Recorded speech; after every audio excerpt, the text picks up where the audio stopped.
लगातार 13वें दिन कोरोना के एक्टिव केस हैं 10 लाख से कम। हाथरस कांड में डीएम के खिलाफ प्रियंका गांधी ने खोला मोर्चा, कहा तुरंत बर्खास्त हों।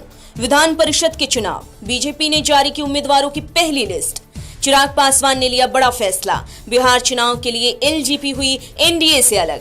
शिक्षा मंत्री का आदेश, अब 31 अक्टूबर तक दिल्ली में बंद रहेंगे स्कूल।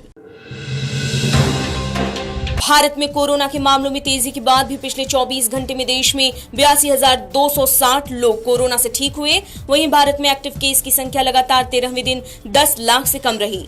आज सक्रिय मामलों की संख्या 9,37,625 है, जो कल की अपेक्षा 7,371 कम है। पिछले 24 घंटे में 82,260 मरीज ठीक हुए, 75,829 नए केस सामने आए और 940 लोगों की मौत हो गई। कुल मामलों की संख्या 65 लाख हुई और 55,09,967 मरीज ठीक हुए। कुल 1,01,782 लोगों की मौत हो गई। उत्तर प्रदेश के हाथरस जिले के बुलगढ़ी गांव में स्थिति तनावपूर्ण हो गई है। शांति बनाए रखने के लिए गांव को छावनी में तब्दील किया गया है। गांव में पुलिस का सख्त पहरा है। वहीं जांच के लिए गांव एसआईटी की टीम पहुंची और पिता के बयान को दर्ज किया। कई अन्य दलों के नेता भी पीड़ित परिवार से मिलने पहुंचे। सपा का 11 सदस्यीय प्रतिनिधि मंडल गांव पहुंचा। गांव में घुसने की कोशिश कर रहे सपा और रालोद के कार्यकर्ताओं पर पुलिस ने लाठीचार्ज किया। हाथरस गैंगरेप की घटना पर कांग्रेस महासचिव प्रियंका गांधी वाड्रा ने यूपी सरकार के रवैये पर सवाल खड़े किए। उन्होंने एक ट्वीट कर लिखा, हाथरस के पीड़ित परिवार के अनुसार सबसे बुरा बर्ताव डीएम का था। उन्हें कौन बचा रहा है? उन्हें अविलंब बर्खास्त कर पूरे मामले में उनके रोल की जांच हो। परिवार न्यायिक जांच मांग कर रहा है, तब क्यों सीबीआई जांच का हल्ला करके एसआईटी की जांच जारी है? यूपी सरकार यदि जरा भी नींद से जागी है तो उसे परिवार की सुननी चाहिए।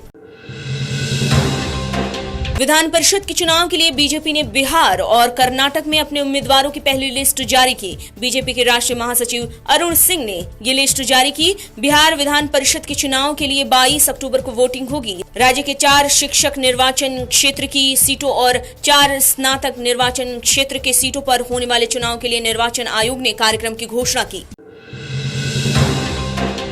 दिल्ली में लोक जनशक्ति पार्टी के प्रमुख चिराग पासवान की अध्यक्षता में पार्टी के संसदीय दल की अहम बैठक हुई, जिसमें बिहार चुनाव के लिए पार्टी ने एनडीए से अलग होने की घोषणा की। लोजपा के राष्ट्रीय महासचिव अब्दुल खालिक के मुताबिक बिहार विधानसभा चुनाव के लिए बीजेपी के साथ गठबंधन का प्रस्ताव रखा गया है। कहा जा रहा है कि एनडीए के घटक दल के तौर पर एलजेपी बनी रहेगी। दिल्ली सरकार ने कोरोना के कारण अभी 31 अक्टूबर तक सभी स्कूलों को बंद रखने का फैसला लिया है। इस बारे में दिल्ली के डिप्टी सीएम और शिक्षा मंत्री मनीष सिसोदिया ने निर्देश जारी किया है। सीएम अरविंद केजरीवाल ने कहा कि एक अभिभावक के नाते वो हालात की गंभीरता को समझते हैं। अभी बच्चों की सेहत को लेकर किसी तरह का जोखिम लेना सही नहीं है।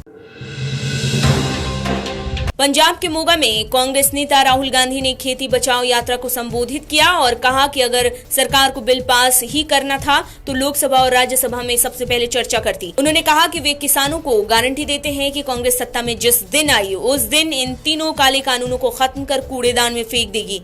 देश भर के किसानों के साथ कांग्रेस खड़ी है। रविवार सुबह केरल के कोच्चि जिले में थोम्पुम्पदी पुल के पास एक ग्लाइडर के हादसाग्रस्त होने से 2 नौसेना अधिकारियों की जान चली गई। आईएनएस गरुड़ से वे नियमित परीक्षण के लिए रवाना हुए और सुबह लगभग 7 बजे ये हादसा हुआ। 39 साल के उत्तराखंड के लेफ्टिनेंट राजीव झा और 29 साल के बिहार के पेटी अधिकारी सुनील कुमार के तौर पर दोनों अधिकारियों की पहचान की गई है। भारत और चीन के बीच लाइन ऑफ एक्चुअल कंट्रोल पर जारी सीमा विवाद को खत्म करने के लिए जल्द ही अब 7वें दौर की वार्ता शुरू की जाएगी। दोनों देशों के बीच के सैन्य गतिरोध को कम करने के लिए कोर कमांडर स्तरीय वार्ता पूर्वी लद्दाख सेक्टर में 12 अक्टूबर को होगी। दोनों पक्षों के बीच अब तक 6 दौर की बातचीत हुई है, पर इसका कोई खास परिणाम नहीं निकला।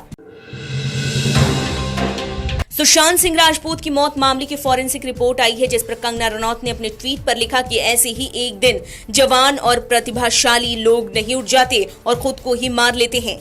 सुशांत कहता था कि उसे धमकाया जाता था, आउटकास्ट किया जाता था, उसे अपने भविष्य से डर लगने लगा था। मूवी माफिया का उसे डर था, कहीं उसे प्रताड़ना ना झेलनी पड़े, उसे ये डर था। जब उस पर रेप का झूठा आरोप लगा तो वो मेंटली डिस्टर्ब हो गया था।